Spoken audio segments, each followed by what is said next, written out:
Have you ever felt that something's amiss in our world? That a hidden force is at play behind the scenes? In a time when trust in our political leaders is at an all-time low, our intuition is telling us there is something wrong in our reality. Yet we cannot pinpoint exactly what is wrong. As the great Manly P. Hall once said, "It's not the wrath of the Almighty, but the stupidity of man that is causing most of the trouble." This podcast is not about personal gain or fortune. I'm here because I recognize that in the crisis of overwhelming ignorance and deception in which we live, I have a moral obligation to communicate what I know to be taking place in our world in order for something to be done about it.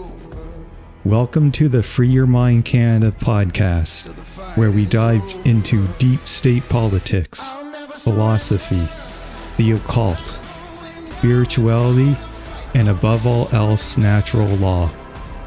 This podcast is all about human freedom, and I'm your host, Adrian Cleveland, inviting you to join me on this enlightening journey. I'll never surrender.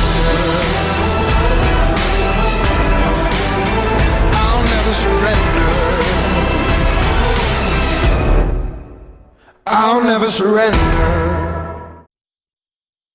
All right, welcome to episode 1 on government. This is something that has an ostensible purpose versus a true purpose. So what do I mean by ostensible? So let's define this term. Represented or appearing as such, not actually being what appearance indicates, suggesting an appearance to unaided senses, not borne by rigorous examination or greater knowledge, based on deceptive resemblance or faulty observation, or influenced by emotions that prevent a clear view, or in other words, illusory. So that's what I mean by ostensible. So what is the ostensible purpose of government? What we say government is or is doing. So first, maintains critical infrastructure, protects people's lives, rights, and property, punish wrongdoers and preserve justice, defend freedom from potential enemies, create laws, in other words, order, carries out actions as determined by the population, what we would consider as democracy, and that politicians are representatives of we the people. So that's what we say government is or what it does, but how does it actually function?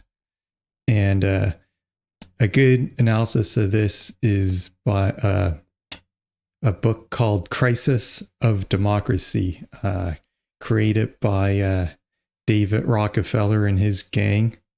And in this book, they detail that the passive and marginalized population of the majority will press their demands in the political arena. And to them, this is considered a crisis by the elites, and that the country should be run by wealthy financiers, and that democracy requires more moderation. So in order to do that, place the population into apathy and obedience. And instead, government is supposed to be run by a specialized class of policy-oriented intellectuals or technocrats, these wise guys. So in other words, they don't trust that the population will make the right decisions. So they themselves will make the right decisions.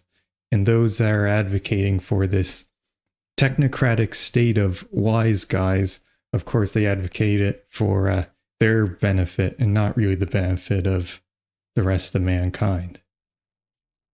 The political system increasingly increasingly functions without public input. It means to an increasing extent not only do people not ratify decisions presented to them, but they don't even participate, but they don't even take the trouble of ratifying them. They assume that the decisions are going on independently of what they may do in the polling booth. And they feel... Notice that even ratification of decisions made elsewhere is a very weak form of democracy. Ratification would be what? Well, ratification would mean a system in which there are two positions presented to me, the voter. I go into the polling booth and I push one or another button depending on which of those positions I want. That's a very limited form of democracy. A really meaningful democracy would mean that I play a role in forming those decisions, in creating those positions, that those positions reflect my active, creative participation at it, not just me, but of course everyone. That would be real democracy. But that's not We're very happening. far from that. Yeah.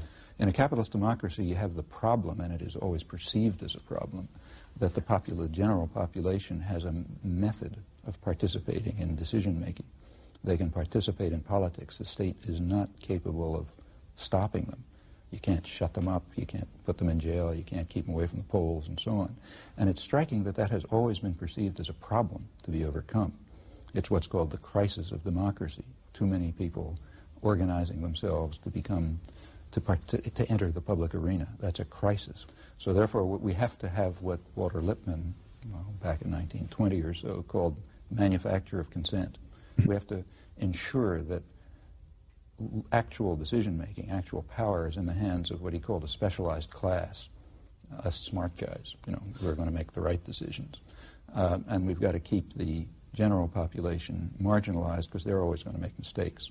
Marginalizing meaning? Reduce them to apathy and obedience. Allow them to participate in the political system, but as consumers, not as true participants.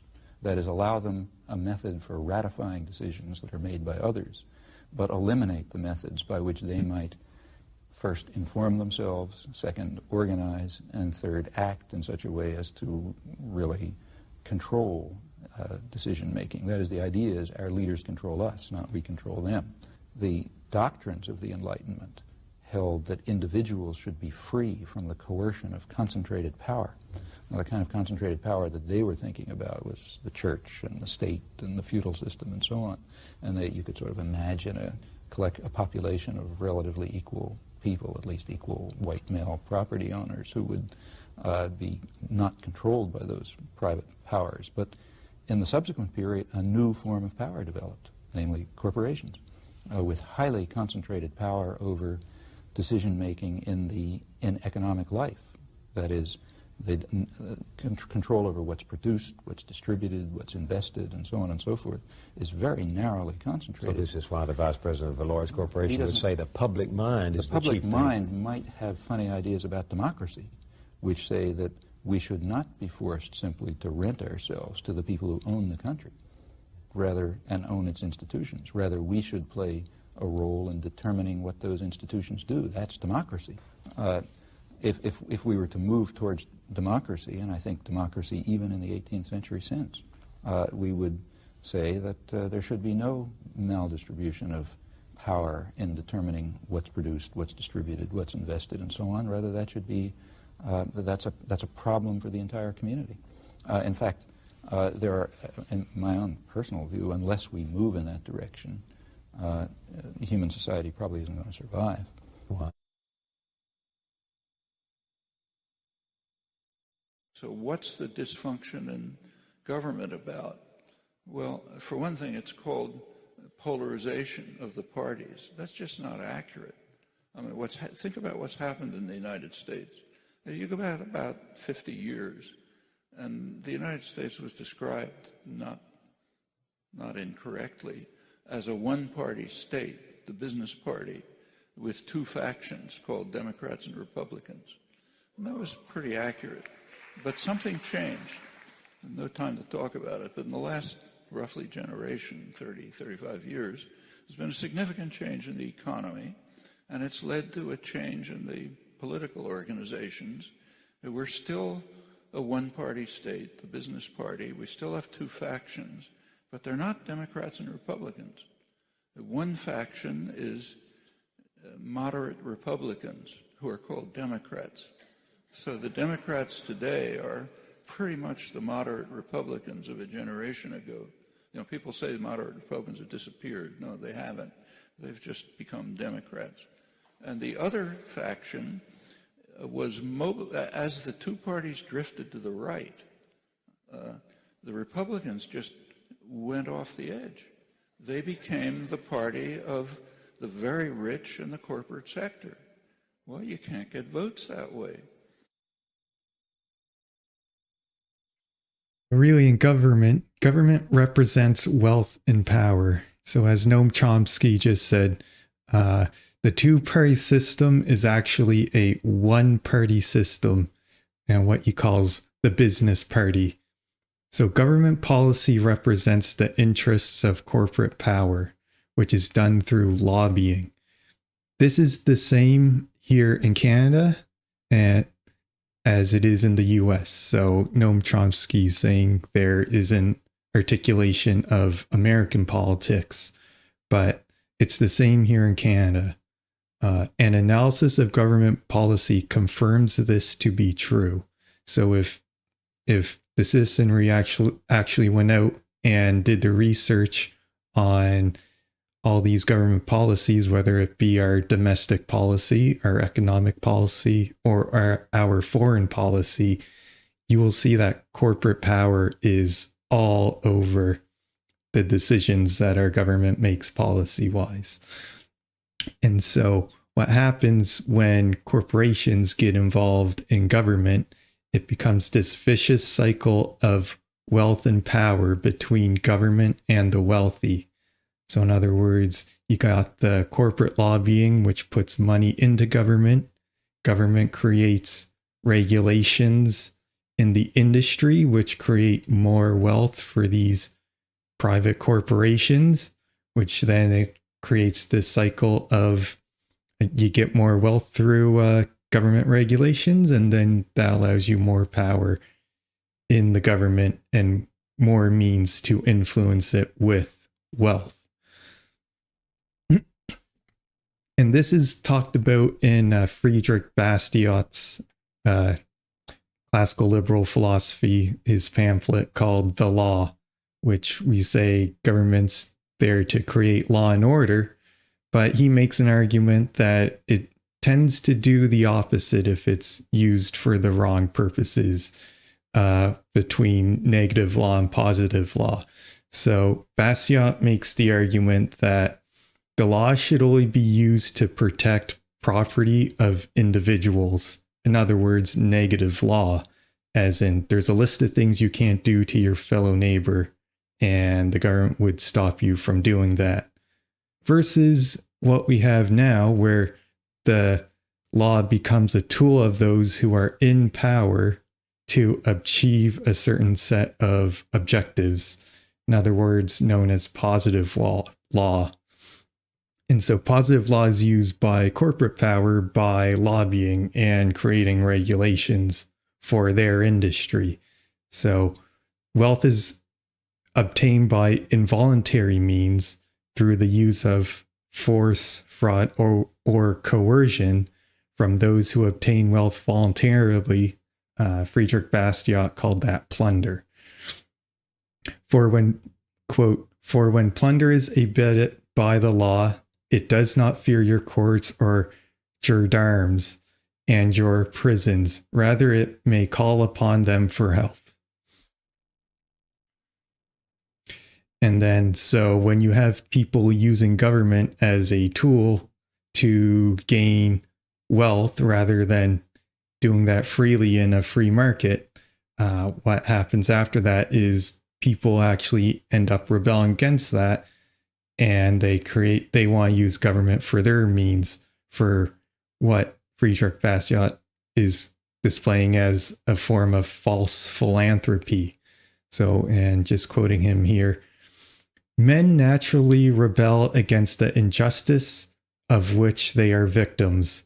Thus, when plunder is organized by law for profit of those who make the law, all the plundered classes try somehow to enter by peaceful or revolutionary means into the making of laws.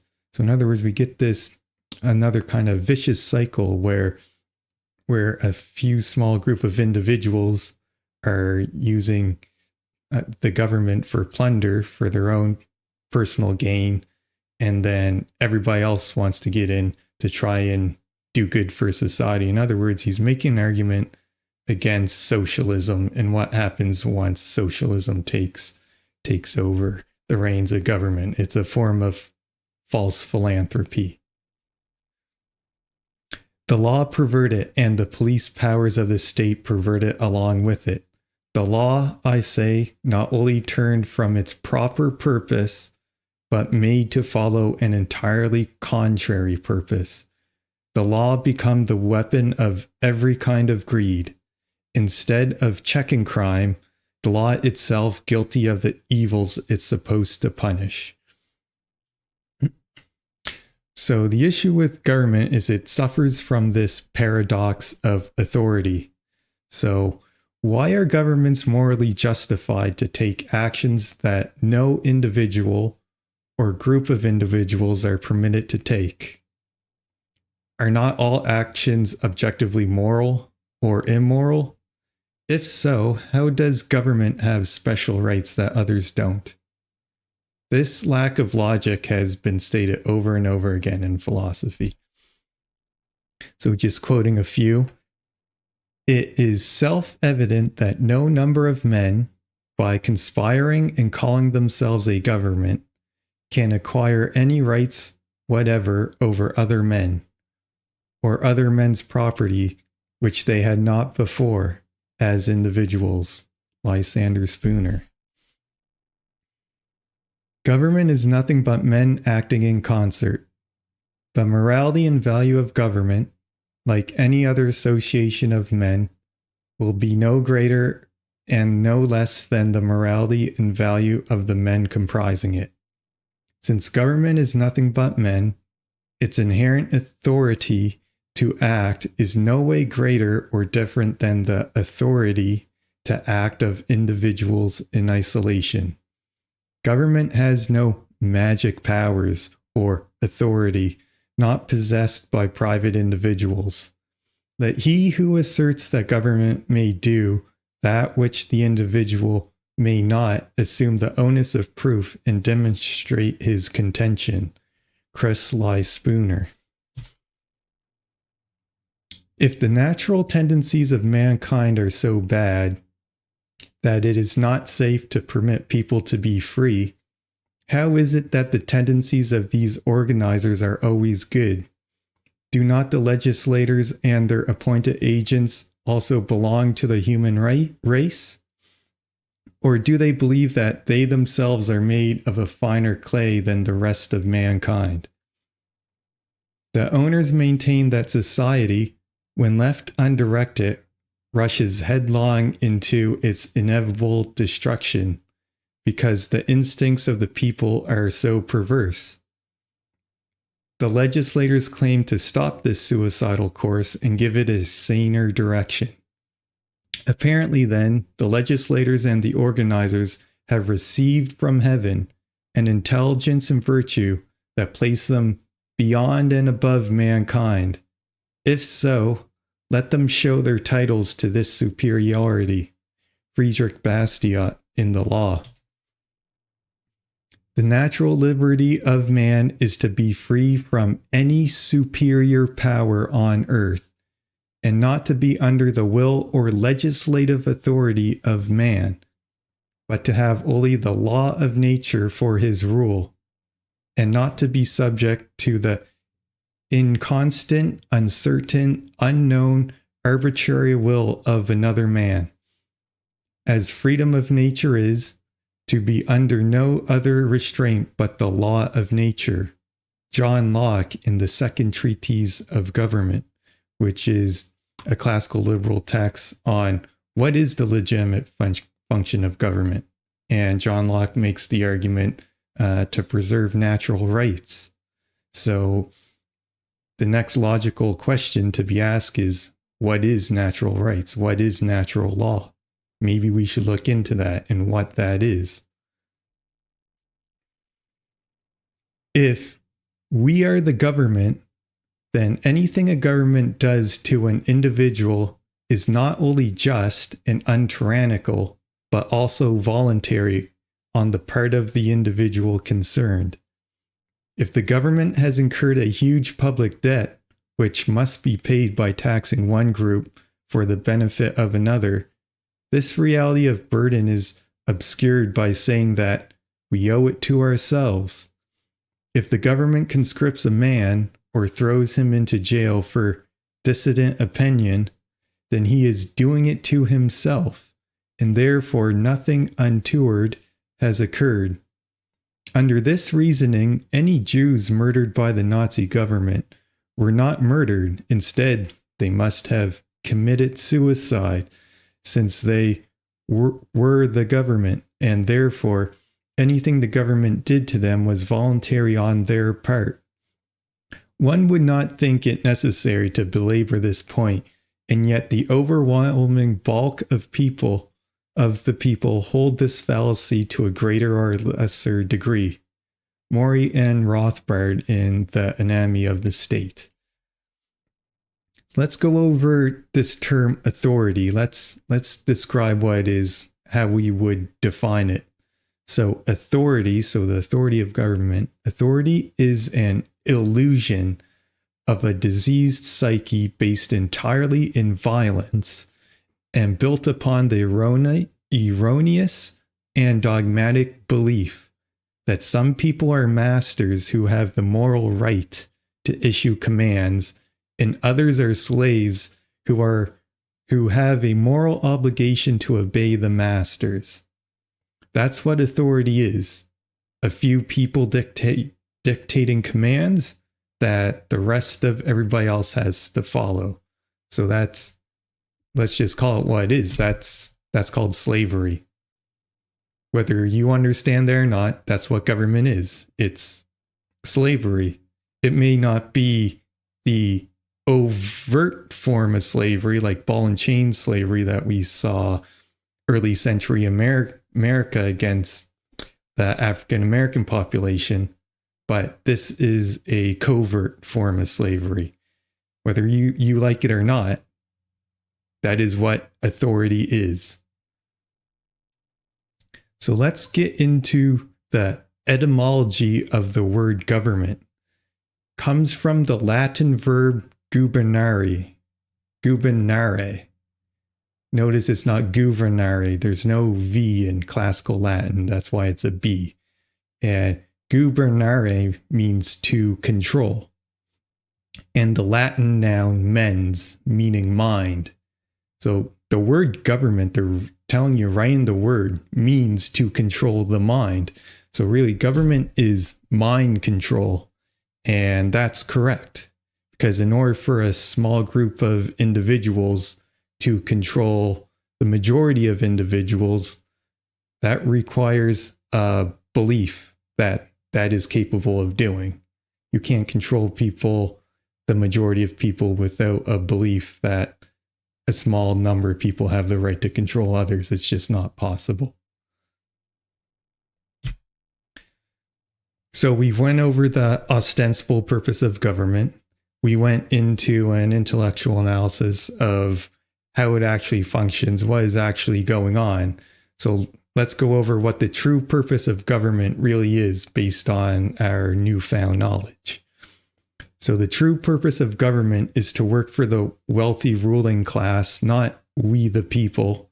It is there to marginalize and indoctrinate the population through mind control, which I will do a full series on mind control in future episodes.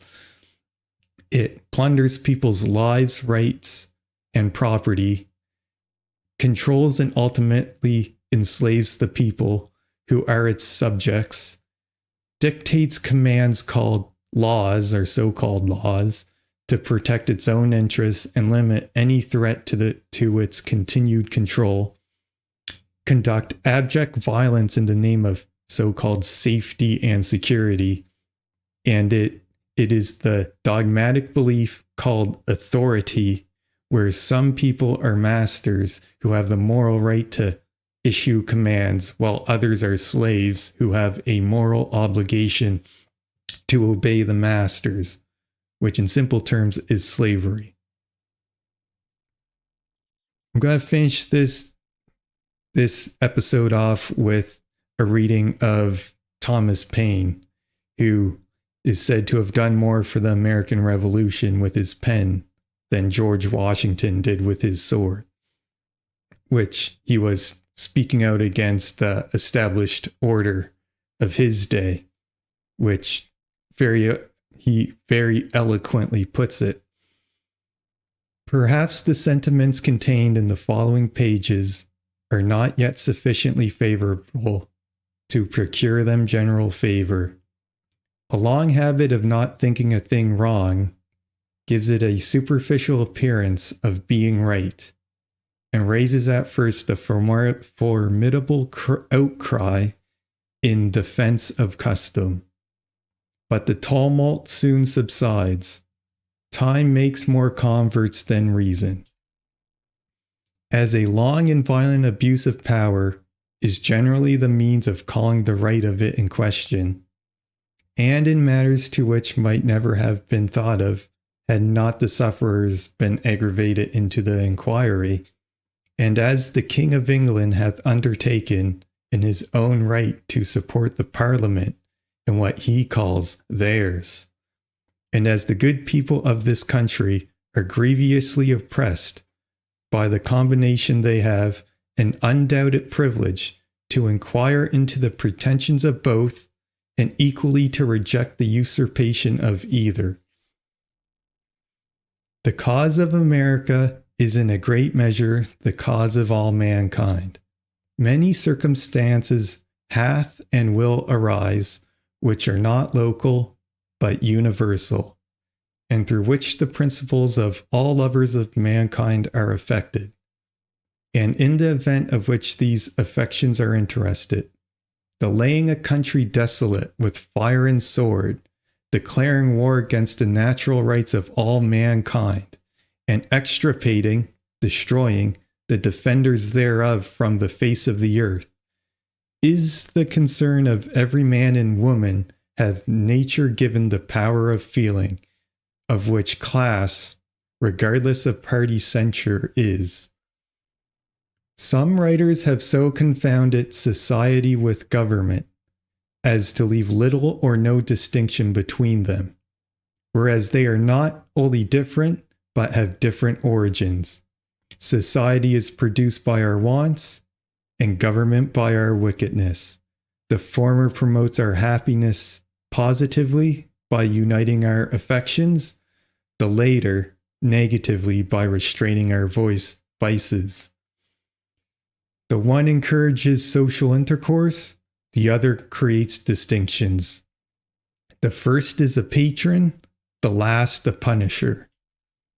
Society in every state is a blessing, but government, even in its best state, is but a necessary evil, in its worst state an intolerable one.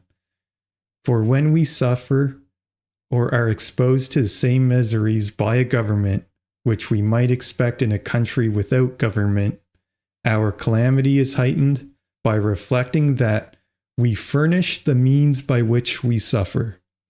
We have it in our power to begin the world over again. Thomas Paine, Common Sense. These are the times that try men's souls. The summer soldier and the sunshine patriot will, in this crisis, shrink from the service of his country. But he that stands it now deserves the love and thanks of man and woman. Tyranny, like hell, is not easily conquered. Yet we have this consolation with us, that the harder the conflict, the more glorious the triumph. What we obtain too cheap, we esteem too lightly. It is dearness only that gives everything its value. Heaven knows how to put a proper price upon its goods, and it would be strange indeed if so celestial an article as freedom should not be highly rated. Thomas Paine in The Crisis.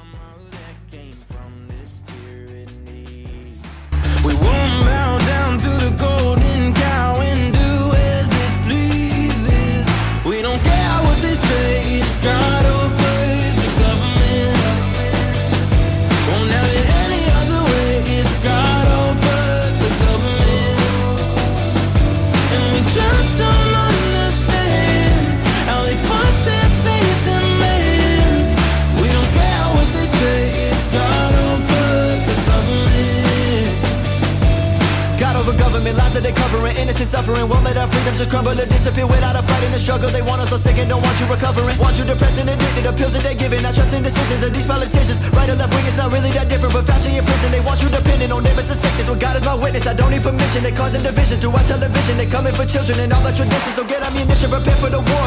The revolution is in store. I'm waiting for them at my door, removing our freedoms to force, of course. Judgment day is more important than court. I feel this deep in my bones and my core. I'm going hard till our freedom restored, or until they put me up in the floor. We don't care what they say, it's God over the government. Won't have it any other way, it's God over the government. And we just don't understand how they put their faith in man. We don't care what they say, it's God over the government.